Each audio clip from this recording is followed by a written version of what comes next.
too. As of Friday, the JobSeeker payments will be extended for a further period of 3 months to the 31st of December. The supplement will be paid on an ongoing basis at $250 per fortnight, but in addition we'll be introducing an income-free area of $300, which basically says to people who find themselves in a position where they can get some work that we will allow them to earn the first $300 before they lose any of their payment. What we seek to do by this is to create a balance between people with elevated levels of support, recognising that our job market is very shallow at the moment, but also to provide the right incentives for them to re-engage with the jobs market. So we will continue to monitor over the coming weeks and months the economic conditions that exist, particularly in the job market, and we'll be making further announcements about any further temporary measures after that information is available to us. So thank you. Given your increase in the age pension as well, I think in the budget, plus these measures, is there any idea of how much impact that will have on the bottom line? Well, it clearly matters for the budget, not something I'm going to speculate on here today, but certainly the budget will be very focused on getting the economy opened up and getting people back to work. Is the government doing enough to support the aged care sector? Well, I mean, the government has made significant investments in the aged care sector, particularly in relation to supporting the sector deal with the COVID pandemic. But clearly we've also got a Royal Commission which will bring back to us a whole heap of recommendations which we will act on. But we will continue to make ongoing improvements for the sector while we're waiting for the Royal Commission to report. What happens to the coronavirus supplement after the 3 months?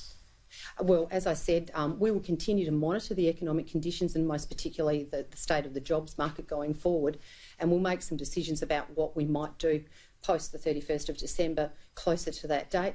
But I want to assure all Australians, if elevated supports are continued to be needed, they will be made available. So that's in the budget? No, later in the year. I mean, the decisions that we've made, the changes that we make at the end of this week haven't even come into force yet. So we need to wait to see what happens with those and also to see how the economic conditions improve, hopefully, as we move further forward this year. Hopefully we'll see Victoria come out of lockdown and restrictions sooner. So we'd like to wait a little bit longer so we've got better economic statistics and information before we make any further changes. You spoke before about importance of incentivising work. We're hearing that, say, cherry farmers are struggling to find workers to pick a farmer's crop. Is there a need for JobSeeker to come down so it doesn't discourage people from seeking work? Well, we're concerned about the concerns of the cherry growers, and a number of other industry sectors have said that they're having difficulty in actually finding employees. And that's why part of the measures that will be coming in on Friday is the reintroduction of mutual obligations for people outside of Victoria to seek for them to start engaging with the jobs market again. Because we believe that no Australian who is unemployed should be turning down a job if they're able to do it. And also on Friday, as part of the changes to JobSeeker going forward, we've put that income-free area of $300 in place, which hopefully will further incentivise people who are unemployed to take up the jobs that are available when they come available. Is over 8 jobs, though, too many when there's not really that many jobs out there? Well, what we've sought to do is it's a maximum of 8 jobs, and in economies and marketplaces where there is good employment, we would be seeking people to undertake the search for 8 jobs. But we understand that there are other parts of our economy that don't have high levels of employment available, and so the job service providers will be allowed to make decisions in relation to the number of job searches somebody has to do that reflect the market conditions in their area. How does the government intend to promote skills and support apprentices when there aren't even enough jobs to go around for existing trades? Well, I mean, clearly one of the things that we will be seeking to do going forward, part of our plan to get out of the COVID crisis, is to make sure that we build the economy back up again. We've done it before, we'll do it again, so that we can make sure that these jobs are provided. But we are particularly concerned about young Australians. They were certainly, along with women, some of the hardest hit when the pandemic first came in and jobs were lost. I mean, pleasantly, we've seen quite a number of those jobs have been the first ones to return. But it is young Australians that we're very focused on, and that's why we want to focus on reskilling and particularly apprentices. But to do that, we have to make sure that our economy is opened up and we get on with the job of building the economy again. Last question. How is the government effectively going to dismount from these wage subsidy programs like JobSeeker and JobKeeper? Well, look, clearly we had to put in place very, very broad measures when we found out that the pandemic was going to hit back in March.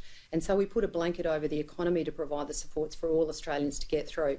On Friday and Monday, this is our first stage of a step down to try and move away from just blanket levels of support to provide additional incentives into the marketplace to try and recreate a good balance between the levels of support that people clearly need in this absolutely once in a century pandemic, but also we need to incentivise people to get back into the market. We need to support businesses to get on with the job of doing what they do, because they're the ones that create the jobs for Australians. How would tax cuts to high and middle income earners, how would those tax cuts actually help people to spend more when experts say that those people earning higher levels of money are more likely to save? How's that going to generate more in the economy?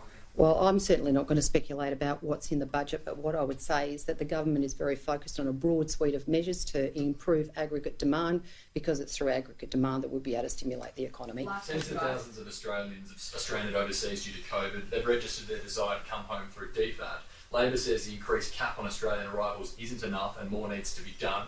What do you say to that? Well, clearly we were very pleased on Friday that the states and territories at National Cabinet made the decision that they were going to increase their caps. We saw New South Wales, Queensland, Western Australia and South Australia all agree to increase their caps. I mean, clearly the government will continue to work with all states and territories so that we can lift the caps such that all Australians who are overseas will have the opportunity to come home. But in addition to that, through the Department of Foreign Affairs and Trade, we've made available no-interest loans to people to support them with their living costs while they're overseas, but for those that we are able to get home, to assist them with their repatriation costs. Thanks, guys. Social Services Minister Anne Ruston, take two there in that news conference. It's a pretty precarious time right now for the government and, of course, those people receiving the payments. We've had of course, JobSeeker, that effectively is New Start, doubled during the time of COVID-19.